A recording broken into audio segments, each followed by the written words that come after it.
Olá pessoal, tudo bem? Sejam bem-vindos a mais esse vídeo onde nós vamos estar comentando um tópico do Evangelho. E hoje eu quero falar a respeito da relação das mulheres com o sacerdócio. Antes de começarmos, vamos entender alguns conceitos importantes da Igreja de Jesus Cristo Santos dos Últimos Dias. Entender ou relembrar, né? Muitas dessas coisas já são entendidas pelo pessoal que assiste aqui a Central do Livro de Mórmon, vocês. Então, o sacerdócio é o poder e a autoridade de Deus concedida ao homem na terra para agir em seu nome em benefício da humanidade.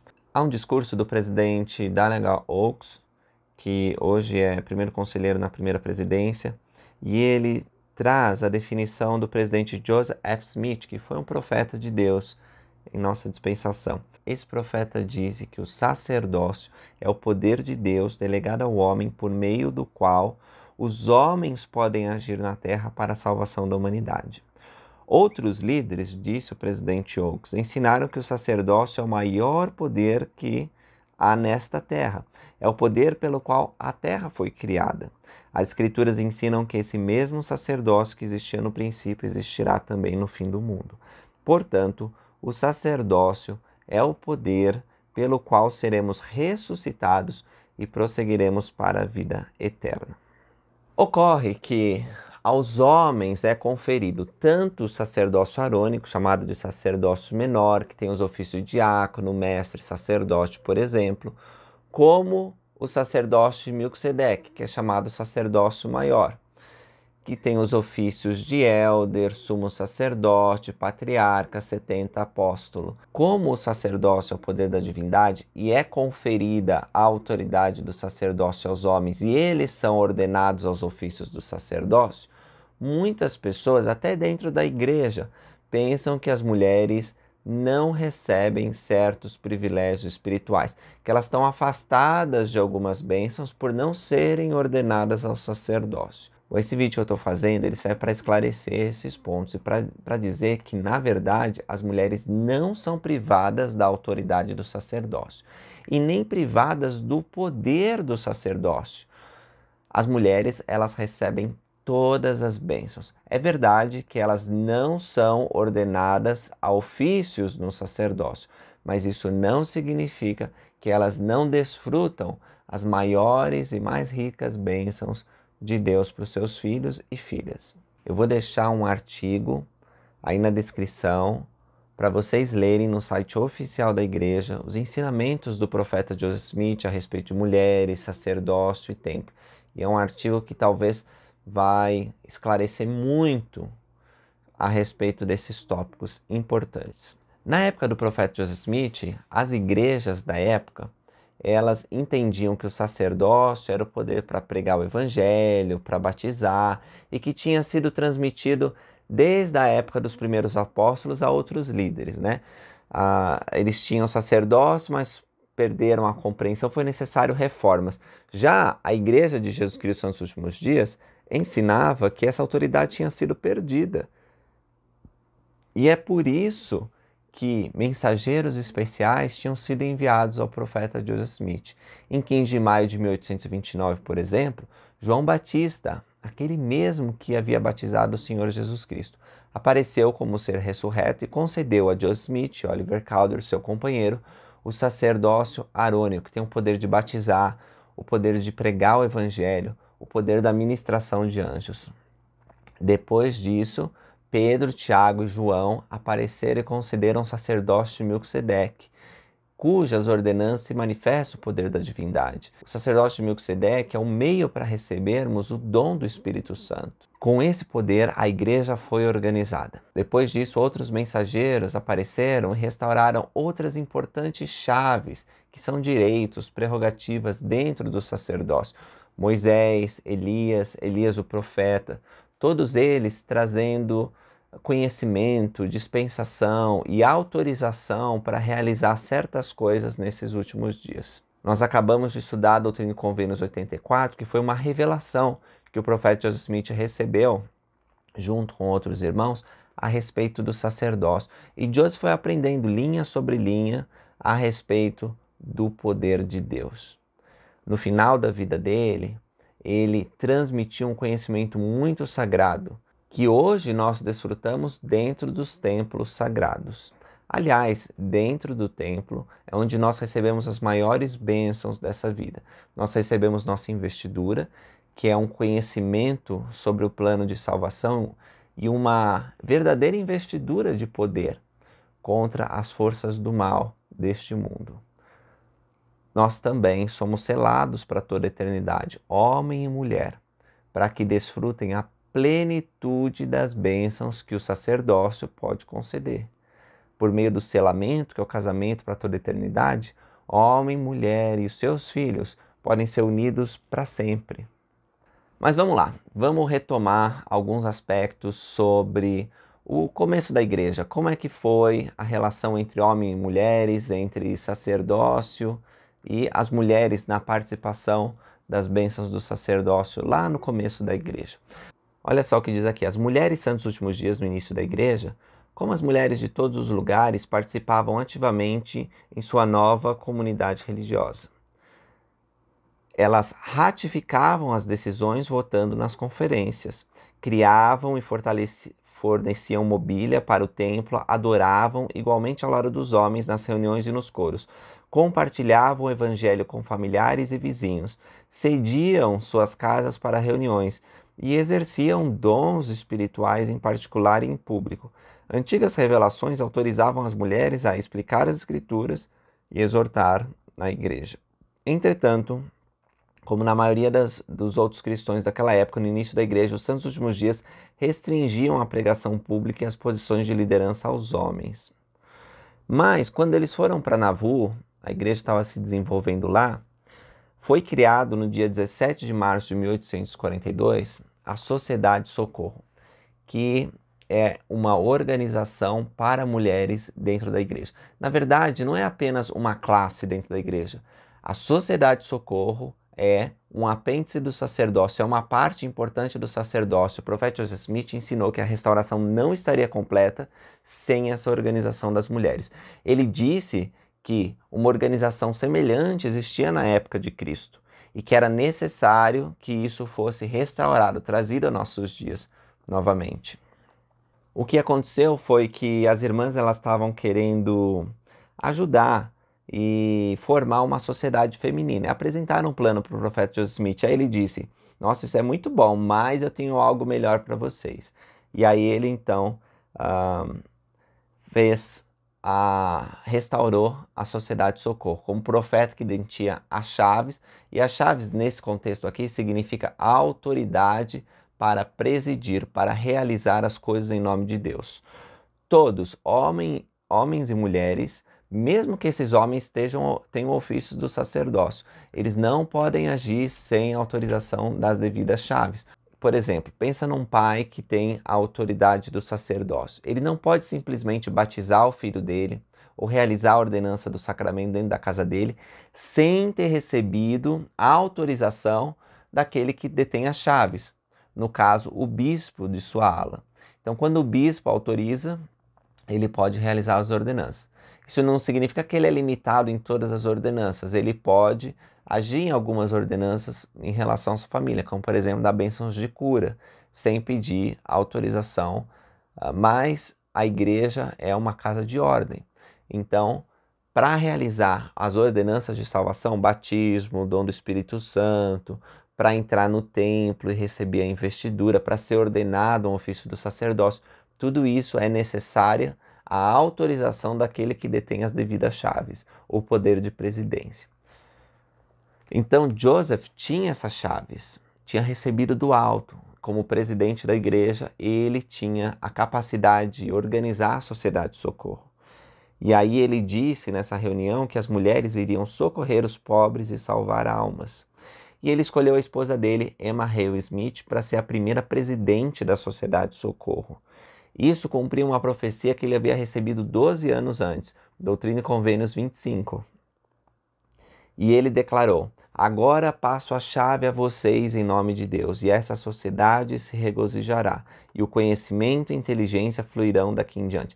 Quando ele diz passa as chaves, não significa que ele estava ordenando Emma um ofício do sacerdócio, nem concedendo a ela uma autoridade similar a um bispo, presidente de estaca. Não é isso. Mas ela teria o poder do sacerdócio para presidir aquelas mulheres. Eu falo poder do sacerdócio porque não existe outro poder na igreja, é o poder de Deus.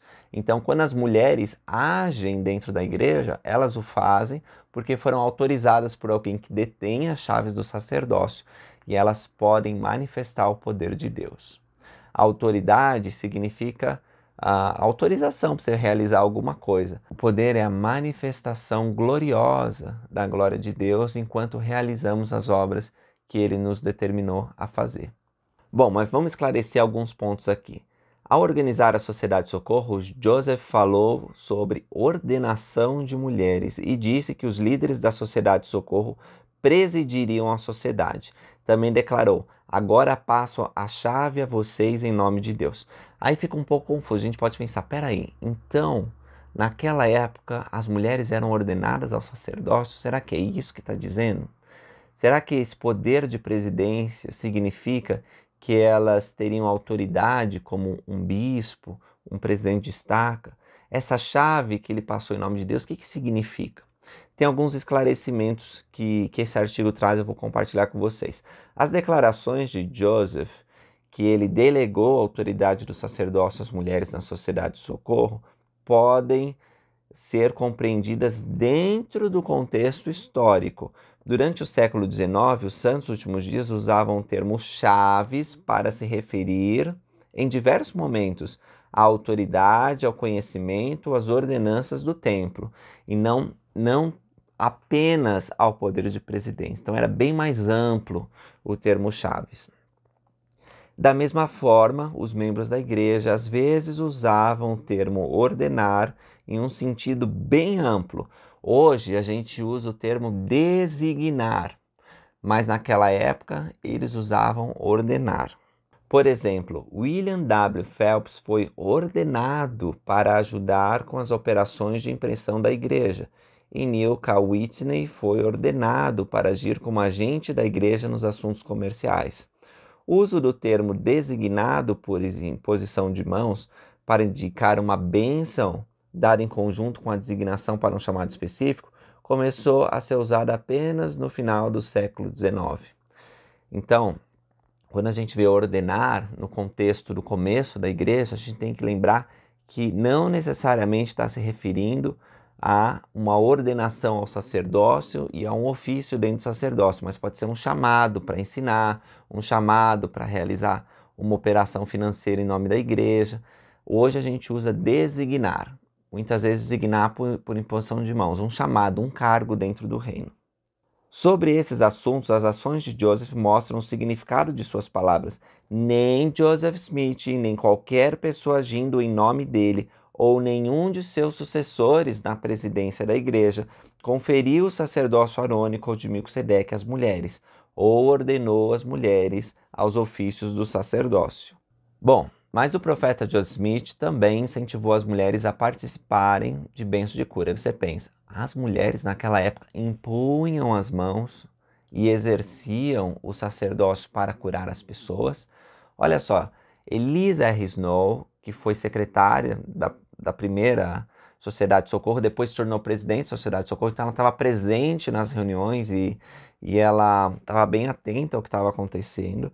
Ela disse o seguinte: as mulheres podem ministrar em nome de Jesus, mas não em virtude do sacerdócio. Então, algumas mulheres realmente recebiam o dom da cura. E elas oravam e até impunham as mãos sobre as pessoas, clamando a Jesus Cristo para que curasse aquelas pessoas. E muitas foram curadas, mas elas não agiam em virtude do sacerdócio. Essa prática das mulheres imporem as mãos, ela foi diminuindo até que em 1926, o presidente da igreja, que era Heber J. Grant, disse que a primeira presidência não incentivava o pedido de chamar as irmãs para ministrar os doentes, porque as escrituras nos dizem para chamar os eldres, que possuem o sacerdócio de Deus e têm o poder e autoridade para ministrar aos doentes em nome de Jesus Cristo. Atualmente, Quando alguém está doente, a gente chama os elders para imporem as mãos e oferecer bênçãos de cura. Nada impede, porém, que as mulheres exerçam sua fé, orando e clamando a Deus pelos doentes e aflitos. E o Senhor ouve a oração das mulheres fiéis. Coisas sagradas acontecem e, portanto, a gente não fala muito sobre o que é realizado dentro da casa de Deus. Mas lá, homens e mulheres exercem a autoridade do sacerdócio. O presidente do templo, que detém as chaves, ele permite, através da autoridade, que homens e mulheres oficiem ordenanças sagradas. Assim, tanto homens como mulheres realizam essas ordenanças. Isso é diferente do que acontece fora do templo, onde a realização de ordenanças é apenas realizado por aqueles que detêm ofícios no sacerdócio. Dentro do templo, porém, homens e mulheres realizam essas ordenanças sagradas. E é uma grande bênção poder participar da investidura e de outras ordenanças por vivos e por mortos. Olha só o que diz aqui. Nos últimos 2 anos de sua vida, Joseph Smith apresentou as ordenanças e os convênios do templo a um grupo seleto, tanto de homens como de mulheres. Em maio de 1842, ele oficiou nas primeiras investiduras do templo, uma ordenança na qual os participantes fizeram convênios sagrados com Deus e receberam instruções sobre o plano de salvação. Joseph Smith começou fazendo o selamento, o casamento para a eternidade, que eu expliquei para vocês, e depois providenciou as ordenanças de investidura, que é onde nós recebemos mais conhecimento e fazemos convênios com Deus. Próximo de sua morte, Joseph administrou essas ordenanças a várias dezenas de homens e mulheres, que se reuniram com frequência para orar e participar das cerimônias do templo, enquanto eles estavam esperando a construção do templo de Navu ficar pronta. As ordenanças do templo eram ordenanças do sacerdócio, mas elas não concediam ofícios eclesiásticos nem aos homens nem às mulheres. Essas ordenanças cumprem a promessa do Senhor a seu povo, homens e mulheres, de que seriam investidos do poder do alto. Esse poder do sacerdócio foi manifestado na vida de pessoas de muitas maneiras. Olha só, o bispo Neil K. Whitney, ele falou resumidamente depois de receber sua investidura: sem as mulheres, todas as coisas não podem ser restauradas na terra. Homens e mulheres são necessários para restaurar o sacerdócio. Mais para frente, Mary Isabella Horney também disse: em todas as ordenanças recebidas na casa do Senhor, as mulheres ficam ao lado do homem, tanto em relação aos vivos quanto aos mortos, mostrando que nem o homem é sem a mulher, nem a mulher é sem o homem no Senhor. Então veja só, a autoridade do sacerdócio exercida pelas mulheres nos últimos dias no templo e em outros lugares, muitas vezes não são reconhecidas pelo mundo e até dentro da igreja são subestimadas, mas o fato é que as mulheres, elas recebem a autoridade e o poder do sacerdócio. Ou vocês acham que quando as missionárias vão pregar o evangelho, elas fazem por alguma outra autoridade? É a autoridade do sacerdócio, elas são designadas.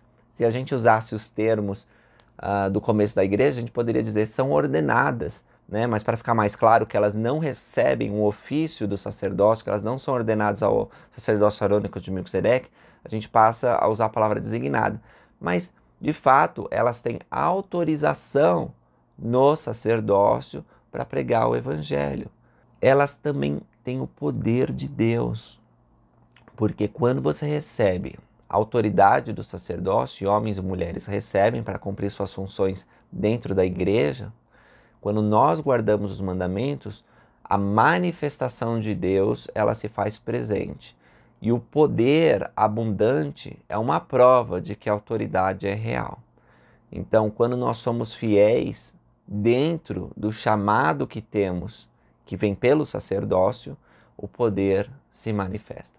E as mulheres, elas recebem dons espirituais, o dom de falar em línguas, o dom de curar, o dom da fé, o dom da palavra. Todas aquelas que são santos dos últimos dias, que são mulheres valentes na igreja, valentes no testemunho de Jesus, sabem que isso é real. As mulheres, elas presidem organizações dentro da igreja. A Sociedade de Socorro, as moças e a primária. E isso acontece no âmbito local, mas também no âmbito mundial. As mulheres, elas são chamadas a participar de todos os conselhos. Mesmo que às vezes chamamos conselhos do sacerdócio, as mulheres, elas são chamadas, porque a voz delas é muito importante. Nós não podemos progredir nesses últimos dias sem um apoio vital das mulheres de Sião. A interdependência entre homens e mulheres para realizar a obra de Deus por meio de seu poder, que é o sacerdócio, é essencial ao evangelho restaurado de Jesus Cristo, por meio do profeta Joseph Smith. Sem o sacerdócio e sem que as mulheres e homens exerçam dignamente a autoridade que receberam, a obra seria frustrada. Bom, para terminar, quero dizer que nós não sabemos os motivos pelos quais Deus decidiu ordenar os homens ao sacerdócio. Mas nós sabemos que, embora homens e mulheres sejam iguais perante Deus e tenham acesso a todas as bênçãos do sacerdócio, algumas diferenças existem. O homem, por exemplo, não pode gerar corpos, né? Não pode ficar grávido e ter filhos. As mulheres que receberam esse dom. Os homens, eles receberam o sacerdócio para que fossem aperfeiçoados por meio dele. E os homens presidem, recebem as chaves do sacerdócio para abençoar tanto homens como mulheres. Eu sou muito grato à participação das irmãs na coligação de Israel e na obra desses últimos dias. Minha mãe e minhas 3 irmãs fazem um trabalho maravilhoso. Minha mãe, ela foi missionária da igreja no final dos anos 80. Depois, as minhas irmãs decidiram fazer missão de tempo integral, sendo que a última está indo para a Missão Brasil Curitiba Sul, em breve. Eu também fui muito abençoado pela ministração de irmãs, de professoras, de instrutoras, de mulheres que tinham um verdadeiro poder de Deus. E esse é o poder do sacerdócio. Então, irmãs, nosso profeta tem ensinado muito sobre o sacerdócio e as irmãs. Vocês precisam também estudar as escrituras que falam sobre o sacerdócio. Pessoal, para terminar, deixa eu ler o que o profeta disse a respeito das mulheres, e não faz muito tempo. Os céus estão abertos tanto para mulheres que são investidas com o poder de Deus que emana de seus convênios do sacerdócio, quanto para os homens que portam sacerdócio. Oro para que essa verdade fique registrada em seu coração, pois acredito que ela mudará a sua vida. Irmãs, vocês têm o direito de liberalmente invocar o poder do Salvador a fim de ajudar sua família e outras pessoas a quem amam. Ele disse também: agora gostaria de esclarecer outros pontos com respeito às mulheres e ao sacerdócio. Quando vocês são designadas para servir em um chamado, sob a direção de alguém que possui as chaves do sacerdócio, como seu bispo e seu presidente de estaca, vocês recebem a autoridade do sacerdócio para servir naquele chamado. De modo semelhante, no templo sagrado, vocês são autorizadas a realizar ordenanças do sacerdócio e a oficiar nelas todas as vezes que frequentam o templo. Sua investidura no templo as prepara para isso. Se vocês receberam a investidura, mas atualmente não são casadas com um homem que possui o sacerdócio, e alguém diz a vocês: sinto muito por você não ter o sacerdócio em casa. Espero que entendam que essa afirmação está errada. Vocês talvez não tenham um portador do sacerdócio em casa, mas vocês receberam e fizeram convênios sagrados com Deus em seu templo. Emana desses convênios uma investidura do poder do sacerdócio dele sobre vocês. E lembrem-se de que, se o seu marido falecer, vocês presidirão em seu lar. Isso é interessante porque eu lembro que o presidente Oaks, ele perdeu o pai quando ele era bem jovenzinho. E a mãe viúva teve que lidar com todas as responsabilidades do lar. E aí ele pensou: eu fui ordenado ao sacerdócio arônico, era um diácono, mestre, alguma coisa assim, jovenzinho. E ele pensou: agora eu presido, né, já que minha mãe não tem o sacerdócio. Mas pelo contrário, a mãe continuou designando quem fazia oração, quem ia cuidar de determinado aspecto no ambiente, né, da família. E ele ficou confuso, falou: mas espera aí. E aí ele entendeu que, na verdade, a mãe presidia quando o pai não estava. embora ela não fosse ordenada a um ofício do sacerdócio. É por isso que o profeta diz aqui que elas presidem o lar. Como mulheres virtuosas, que são membros da igreja e receberam a investidura, vocês falam e ensinam com o poder e autoridade de Deus. Seja por meio de admoestação ou conversa, precisamos de sua voz ensinando a doutrina de Cristo. E aí o profeta pediu que as mulheres estudassem Doutrina e Convênios 84 e 107, que são sessões que falam a respeito do sacerdócio, são revelações sobre o sacerdócio. E diz, essas sessões vão te direcionar a outras passagens. As escrituras e os ensinamentos dos profetas, videntes e reveladores atuais estão repletos dessas verdades. Quão grato sou por viver nesses últimos dias, tempos da restauração, onde o conhecimento de Deus é derramado sem medida. Nós somos gratos também por ter o sacerdócio. E esse sacerdócio está com as mulheres e com os homens. As mulheres não são ordenadas a um ofício do sacerdócio, mas isso não as impede de receber a plenitude das bênçãos do sacerdócio. Que grande bênção é ter esse conhecimento, esclarecido por nossos profetas. Obrigado por ter assistido esse vídeo. Se você gostou, curte aí, compartilha com os amigos e nos encontramos num próximo. Até mais. Tchau.